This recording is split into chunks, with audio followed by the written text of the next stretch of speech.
Welcome to my new blog of Craftacious. তো আজ আমার কাছে একটা সাদা কাপড় আছে, এটাকে আদ্দি কাপড় বলে।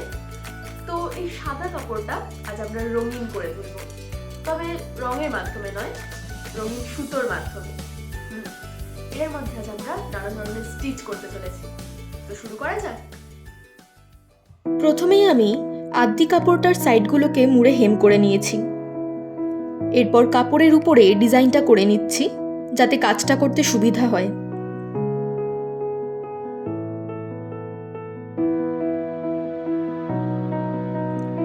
আমি একদম মাঝখান থেকে সেলাই করা শুরু করব।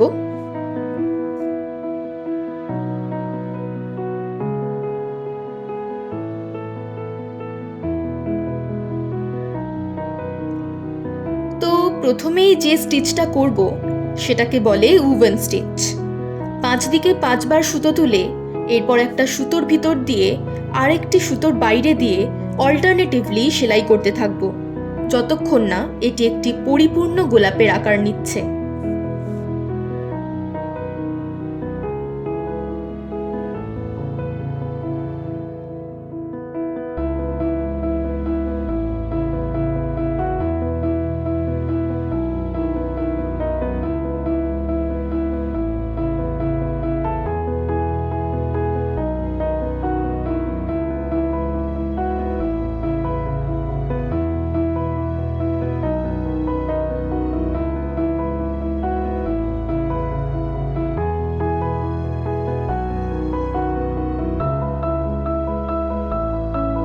আমি এবার করব কাঁথা স্টিচ। কাঁথা সেলাইয়ের গল্পকথাও বেশ পুরনো। এটা মূলত মহিলাদের দ্বারা তৈরি একটি কারুশিল্প। কাঁথা টেক্সটাইল প্রায়শই সম্পূর্ণরূপে জোড়া লাগানো কাপড়ের সংমিশ্রণ, যা একসাথে সেলাই করা হয়। বাঙালি বউয়েরা শাড়ি এবং ধুতির পাড়ের সুতো দিয়ে পুরনো কাপড় সেলাই করতেন। এই সেলাইয়ের সূত্রপাত বাংলাদেশ থেকে। পরবর্তীকালে পশ্চিমবঙ্গ, বিহার, ওড়িশা এবং ত্রিপুরার কিছু অংশেও এই সেলাইয়ের ব্যবহার দেখা যায়।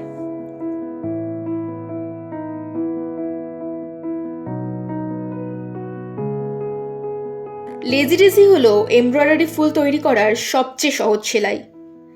এটা অনেকটা চেন স্টিচের মতোই, তবে সেলাইয়ের পর লুপটাকে লক করতে হয় যাতে সেলাইটা খুলে না যায়।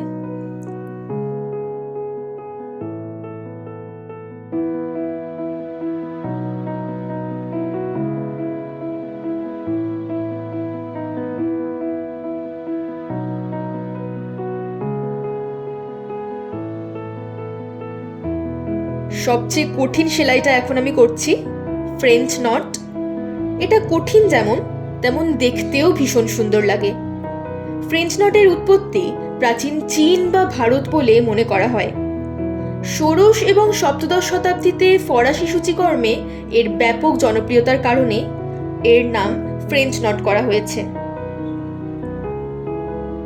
ফার্ন স্টিচ ভীষণই সহজ এবং সূক্ষ্ম একটি সেলাই, যা লেস প্যাটার্ন তৈরি করতে ব্যবহৃত হয়। ফার্ন স্টিচ দিয়ে গাছের পাতা, শাখা প্রশাখার প্যাটার্ন তৈরি করা যায়। চীনে মিং রাজবংশের সময় থেকে এবং ইংল্যান্ডে 18 শতকের সময় থেকে ফার্ন সেলাই ব্যবহার করা হয়ে আসছে।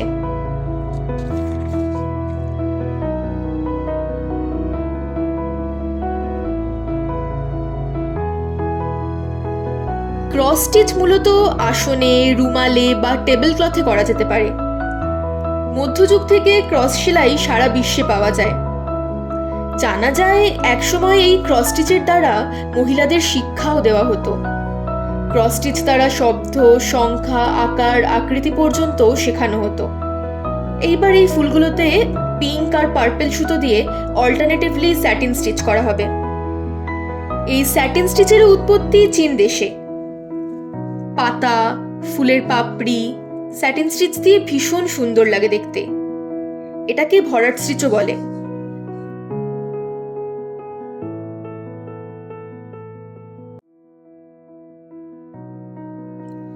এবার আমরা করব ডাল স্টিচ।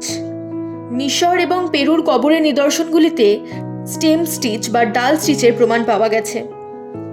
এটি গাছের ডাল যে কোনো বক্ররেখা, সরল রেখা সেলাই করতে কাজে লাগে।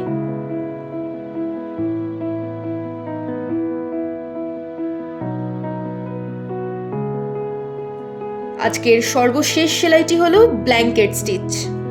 খ্রিস্টীয় 4র্থ শতাব্দী থেকেই কম্বলের প্রান্তগুলি সুরক্ষিত করার জন্য এই ব্ল্যাঙ্কেট স্টিচ ব্যবহার করে আসা হয়।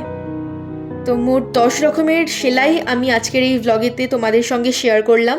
তো আমাদের স্টিচ ওয়ার্ক ডান। ভিডিওটা যদি তোমাদের ভালো লেগে থাকে তাহলে অবশ্যই একটা লাইক করে দিও, কমেন্টে জানিও কোন স্টিচটা তোমাদের সবথেকে বেশি ভালো লেগেছে। ভিডিওটা অবশ্যই শেয়ার করো আর আমার চ্যানেলটাকে সাবস্ক্রাইব করতে ভুলো না জানো। বাই।